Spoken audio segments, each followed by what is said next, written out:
Cuando actúan diferentes estímulos sobre las células, se generan unos cambios en la producción de una variedad de señales que son capaces de inducir procesos como la proliferación o la diferenciación celular, o como también las modificaciones metabólicas o síntesis de productos celulares, que estos son más a nivel estructural. Los estímulos y las señales anteriormente nombradas están ampliamente relacionadas con la comunicación celular, la cual es la capacidad que tienen todas las células de intercambiar información física y química pues con su medio ambiente y con otras células. Las células poseen en la membrana plasmática un tipo de proteínas específicas que son llamadas receptores celulares, los cuales se encargan de recibir las señales físicas y químicas pues del exterior celular. Estas señales extracelulares suelen ser llamados ligandos, los cuales se van a unir a los receptores celulares, y estos junto a los mensajeros químicos que transmiten la señal van a dar la respuesta y componen los mecanismos principales para la comunicación celular. Las primeras son las uniones estrechas, las cuales se denominan así ya que se componen de una red de proteínas transmembranales, las cuales van a formar puntos de adhesión entre una célula y otra. Es decir, que la transmisión del mensaje se va a dar directamente de una célula a otra. Son de tipo local y la especificidad depende de la ubicación anatómica.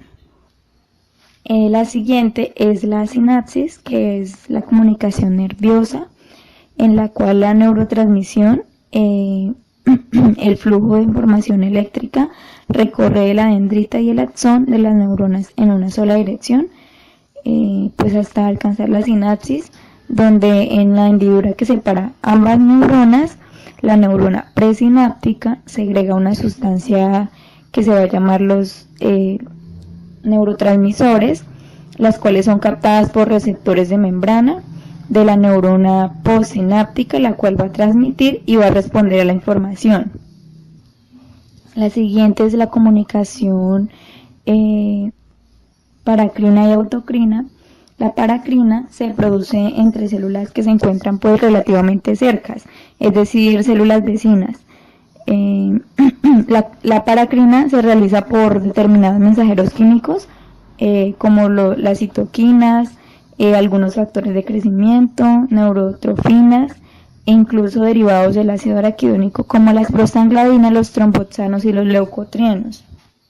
Y la autocrina es un tipo de comunicación en la que se establece la neurona presináptica al captar ella misma en sus receptores celulares los neurotransmisores que ha vertido en la sinapsis para así dejar que se secreten y recaptarlos para pues su reutilización.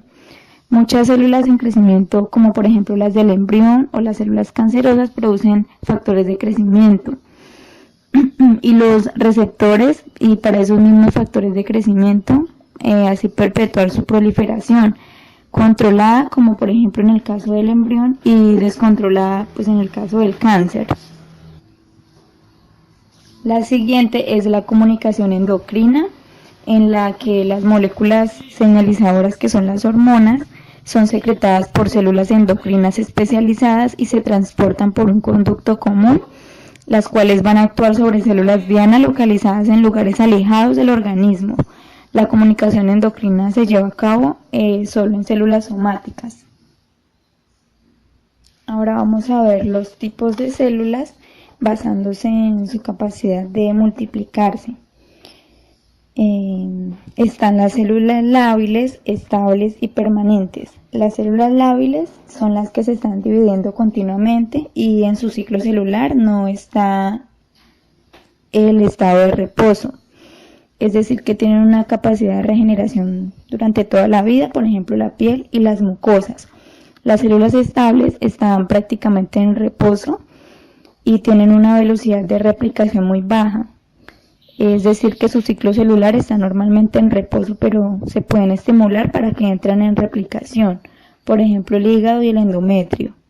Las células permanentes no se están dividiendo y no pueden entrar en un ciclo de replicación, es decir, que son constantes desde el nacimiento y son irreemplazables, por ejemplo las neuronas. Ok chicos, en el día de hoy vamos a hablar un poquito sobre la respuesta celular, qué pasa la meóstasis, la necrosis, la apoptosis. Entonces vamos a hacer un poquito sobre qué pasa en nuestro cuerpo. Ok chicos, entonces vamos a empezar con la célula normal, la meóstasis. Decimos que la meóstasis se produce en todos los organismos y es el procedimiento mediante el cual se regula y se mantiene el control ambiente interno. Así la célula puede realizar sus funciones de manera óptica. Encontramos al pie de la célula normal la lesión reversible y irreversible. La lesión reversible son los cambios bioquímicos y estructurales producidos por una célula. Se elimina el estímulo lesivo y la célula vuelve a su estado normal. ¿Sí? Encontramos la lesión irreversible, en la cual la célula no puede recobrar su integridad estructural y funcional y una vez retirado el agente agresor, o sea que el paciente o la persona queda con secuelas. Dentro de la lesión irreversible podemos encontrar la muerte celular, que se da por dos vías, que es la necrosis y la apoptosis. Decimos que la necrosis es la muerte de la célula y los tejidos de una zona determinada del organismo vivo. Necrosis, falta de irrigación. Apoptosis, vía de la atracción programada provocada por el mismo organismo con el fin de controlar su desarrollo y crecimiento. Entonces chicos, encontramos también, decimos que la célula puede disponerse de diferentes funciones y estructuras según su situación metabólica, a pesar de todo lo que puede adaptarse a las necesidades fisiológicas, manteniendo el estado de equilibrio llamado homeostasis, que era lo que hablábamos en la primera diapositiva, que es lo que la célula necesita para controlar el ambiente interno y poder cumplir sus funciones ópticas. Encontramos las células reaccionando al estrés. Entonces podemos encontrar cuando la célula se expone al estrés o agentes lesivos, quedan privados de nutrientes ocasionando una lesión celular. Recuerda que en la lesión celular podemos encontrar que es reversible o irreversible. La lesión celular es reversible hasta cierto punto, pero si persiste mucho de intensidad se podría convertir en una lesión irreversible, o sea que el paciente queda con secuelas, y ocasionar la muerte celular. Hablamos que era por apoptosis o por necrosis. Centrándonos un poquito más en el tema de la muerte celular, decimos que es la consecuencia final de una lesión celular progresiva y de vital importancia en la evolución de la enfermedad en cualquier tejido. Es un proceso fundamental y normal que se produce en la embriogenia, el desarrollo de órganos y el mantenimiento de la meóstasis. Cuando habla de la embriogenia, encontramos por ejemplo cuando el feto o el embrión se está formando, en las manitos interdigitales, ponemos el ejemplo, necesita hacer apoptosis, que es una muerte celular programada para poder formarse bien los deditos. Encontramos la muerte celular, a la mano derecha la apoptosis y necrosis a mi mano. Decimos que la necrosis lo que hace es una falta de irrigación en el tejido que se encuentra, puede ser por la lesión, y lo que va a hacer es se va a inflamar esa célula y va a estallar, ¿sí? Y hay inflamación. Dentro de la apoptosis encontramos que las células se vuelven en cuerpos apoptóticos y se eliminan. Bueno chicos, agentes lesivos exógenos se da la alteración de ambiente osmótico de la célula, desarrollando un desequilibrio en la permeabilidad de la membrana plasmática. Tenemos un pequeño ejemplo. Si se da una aparición de un veneno en particular, o sea que ingerimos, provocaría la muerte de la totalidad del organismo. También podemos encontrar agentes químicos como el cianuro, arsénico y las sales de mercurio que pueden traer o destruir una buena cantidad de células en el transcurso de minutos u horas, ocasionando una lesión y la muerte celular. También a diario podemos encontrar, existen las sustancias que forman parte de nuestra vida cotidiana, como contaminantes ambientales y del aire. Podría ser el cialicidos y el herbicidas, que son riesgos también industriales que a diario estamos expuestos, podría provocar una lesión y una muerte celular. Bueno chicos, también para tener en cuenta otras causas de lesiones celular pueden ser por reacciones inmunológicas, ya que el paciente está inmunosuprimido, tiene las defensas bajitas por trastornos genéticos y desequilibrios nutricionales. Continuamos con la atrofia, hipertrofia, hiperplasia y metaplasia. La atrofia es la disminución del tamaño de la célula por pérdida de la sustancia celular. La hipertrofia es el aumento del tamaño de la célula y el órgano por un aumento de trabajo. La hiperplasia es el aumento del número de tamaño de las células. La metaplasia es el cambio del tipo celular.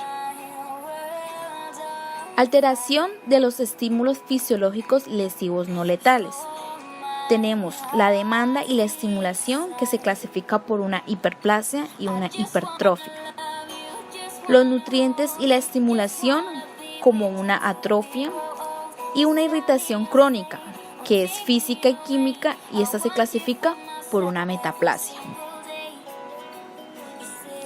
Las respuestas celulares frente a las lesiones se clasifican en fisiológica y patológica. En la atrofia, la fisiológica es la menopausia de involución de las guanas. Si el estímulo que lleva a la célula a la atrofia es fisiológico, puede ser la pérdida de estimulación endocrina que sucede en la menopausia. En la patológica tenemos el Alzheimer, que es cuando el estímulo que induce a la célula a entrar en atrofia es patológica.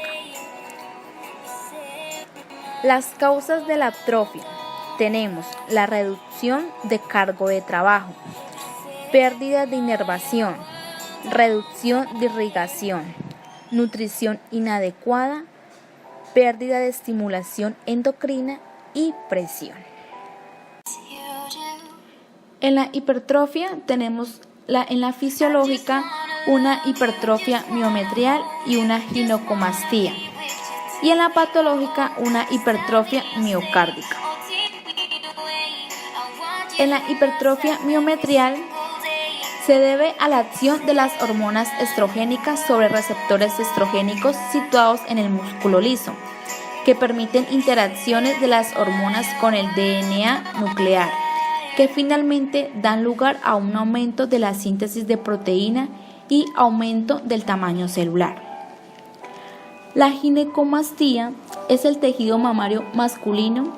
Esta se hincha debido a una reducción de las hormonas masculinas, que es la testosterona, o un aumento de las hormonas femeninas, que es el estrógeno. Las causas son la pubertad, la edad avanzada, los medicamentos y los trastornos de la salud que afectan a las hormonas. En la metaplasia, en la fisiológica, tenemos la hiperplasia hormonal y la hiperplasia compensadora. Y en la patológica tenemos la hiperplasia endometrial. En la hiperplasia hormonal es un aumento de la capacidad funcional de un tejido que lo necesita. Y en la compensadora es un aumento de la masa tisular tras una lesión o una resección parcial. Y en la hiperplasia endometrial, se debe a la actividad de un exceso de hormonas o factores de crecimiento sobre las células diana. La hiperplasia endometrial tiene riesgos de sufrir un carcinoma en la respuesta ante infecciones virales. La apoptosis es una muerte celular programada mediante una serie de procesos bioquímicos. Características morfológicas de la apoptosis. La célula se encuentra normal, luego se da una condensación, luego una fragmentación y por último formación de cuerpos apoptóticos. La apoptosis se presenta en situaciones fisiológicas como son la embriogénesis, la eliminación celular y la involución hormonodependiente. En las situaciones patológicas encontramos enfermedades virales, neoplasias, estímulos lesivos y atrofia patológica. Cambios nucleares. Algunos de los cambios se convierten en la actividad de la célula, así como la mejora de la actividad y la disminución de la heterocromatina. Un cambio nuclear es la cariorexis, que es la fragmentación del núcleo en trozos con cromatina condensada. Otro cambio es la pignosis, que es la retracción del núcleo con condensación de la cromatina. Y como último cambio encontramos la cariólisis, que es la disolución del núcleo.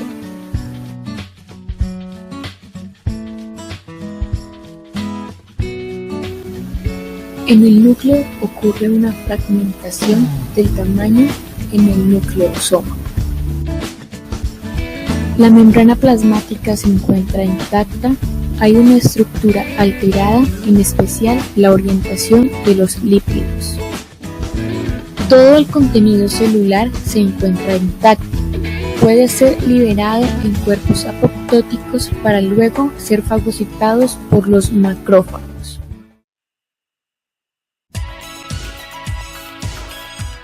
Hola, mi nombre es Marcela y vamos a hablar sobre la necrosis, que es otro tipo de muerte celular. La necrosis es la degeneración de un tejido por la muerte de sus células o de un órgano debido a la acción de un agente nocivo que va a generar una lesión irreparable. La necrosis siempre se da por causas accidentales, ya sea un trauma, un golpe, una lesión mecánica, una quemadura por una exposición de temperaturas altas o bajas o en ausencia de algún nutriente. Si el flujo sanguíneo se bloquea, el corazón va a sufrir por la falta de oxígeno y las células cardíacas mueren, ocasionando una necrosis del tejido cardíaco.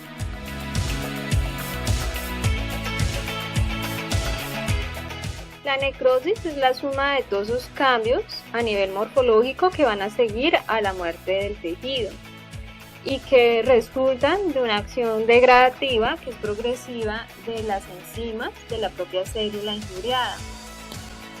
La célula debe pasar por unos tiempos para que se den todos estos cambios.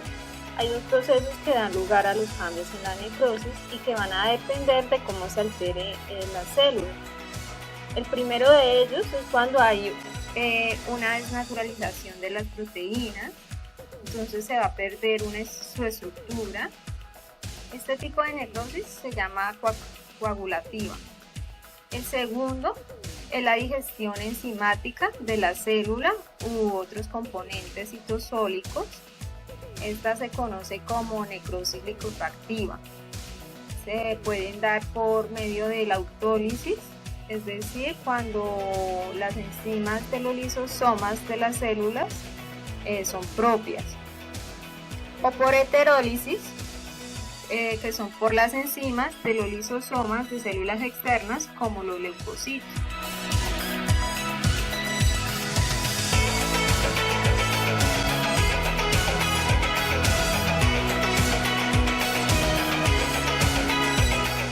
Las características de la célula ya necrótica se da por el citoplasma, ya que se va a ver muy rojo por la coagulación de las células plasmáticas, y se da por el núcleo, ya que tiene tres patrones. Uno es la pignosis, que es el núcleo que se encoge y se ve intensamente basófilo, tirando a morado o negro.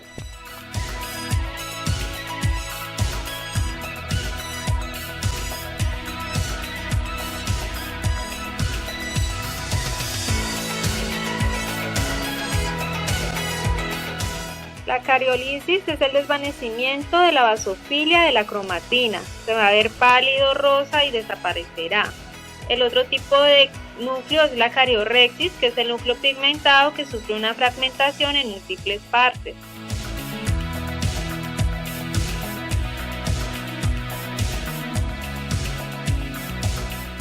Los patrones tisulares generales de necrosis son los siguientes: necrosis coagulativa, necrosis liquefactiva, necrosis gaseosa y necrosis grasa.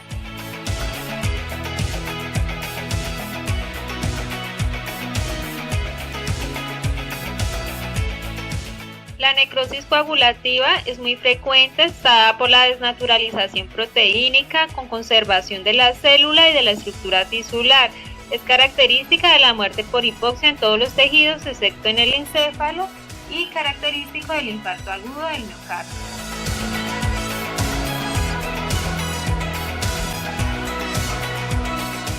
La necrosis licuefactiva se caracteriza por la muerte de las células, ya sea por autólisis o heterólisis, que ya habíamos dicho que eso era dependiendo de dónde vengan las enzimas, cuando esto predomina sobre la desnaturalización proteínica.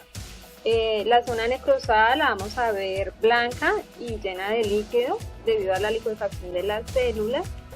Este tipo de necrosis es muy común y frecuente en infecciones bacterianas que son localizadas, como por ejemplo los abscesos, que es una forma especial de esta necrosis, donde en su contenido va a estar lleno de pus y de células muertas. Las células del sistema nervioso van a producir también una necrosis por licuefacción cuando hay una muerte por hipoxia de estas células. En comparación con la necrosis anterior, esta sí se da en el encéfalo. Es una de sus características.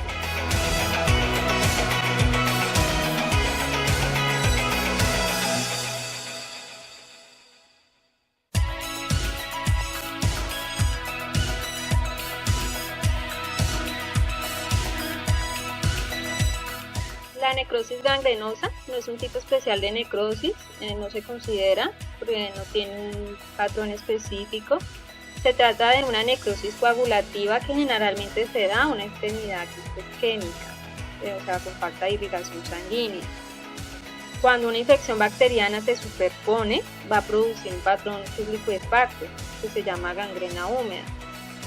Entonces, eso es la combinación de la necrosis coagulativa con una necrosis licuefacta. Vamos a encontrar dos tipos de gangrena, una que es seca, donde la piel va a estar deshidratada y pues seca, y otra que es la gangrena húmeda, que ya es cuando hay una sobreinfección bacteriana. Esto se da muy común en amputaciones de las personas diabéticas. Necrosis gaseosa es un tipo especial, podría decirse, de necrosis coagulativa. Se muestra a simple vista como un material blando, fiable y con aspecto de queso, de ahí su nombre. En el microscopio vamos a ver como un material eosinófilo, amorfo, con restos celulares. Esta lesión se encuentra rodeada por células inflamatorias que pues la pueden delimitar. Es característico de lesiones tuberculosas. Aquí miramos en la imagen un corte macroscópico de un pulmón por una lesión de tuberculosis, donde se ve una necrosis gaseosa.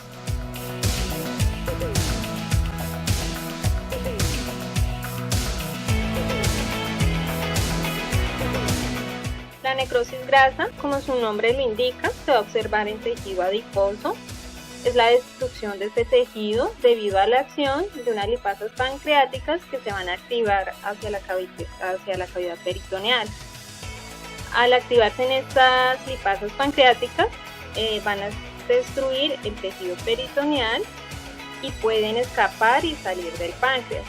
Van a destruir la membrana de los adipocitos o células grasas y lo que van a hacer es liberar el ácido graso, que va a hacer una reacción química junto con el calcio. Esta reacción química pues se conoce como un proceso de saponificación grasa y su producto va a ser los jabones. que le da el color característico, que es un color blanco tiza, que va a abarcar todo el tejido adiposo. Microscópicamente, su aspecto se va a ver células poco definidas con depósitos de calcio. Es característico de la pancreatitis aguda.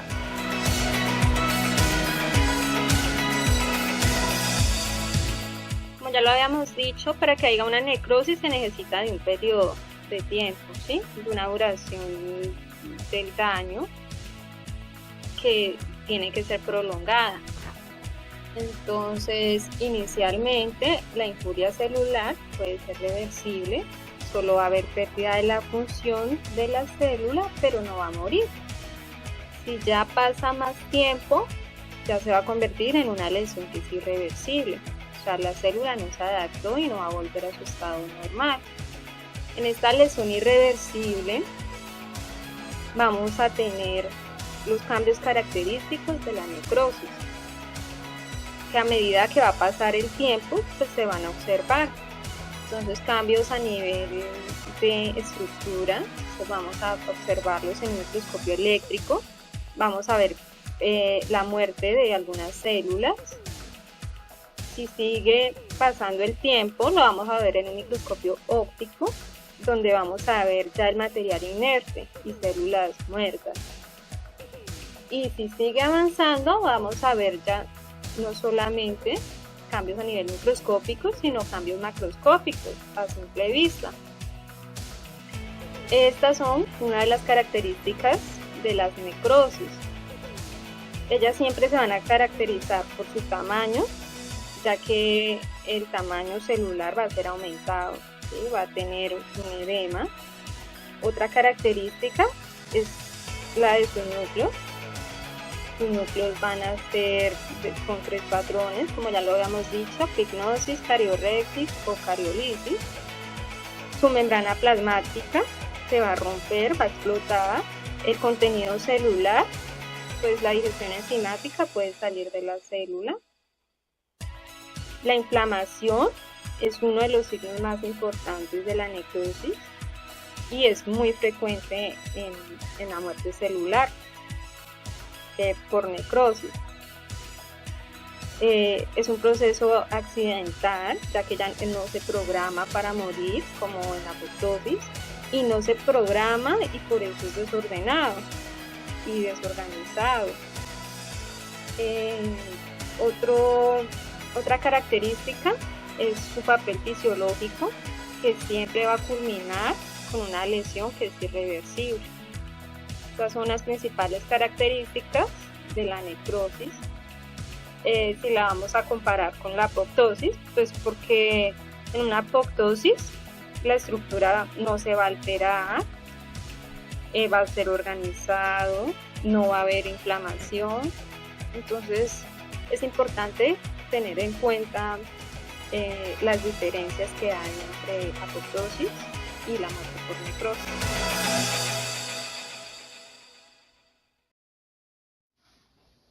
Continuamos con las causas de la lesión celular.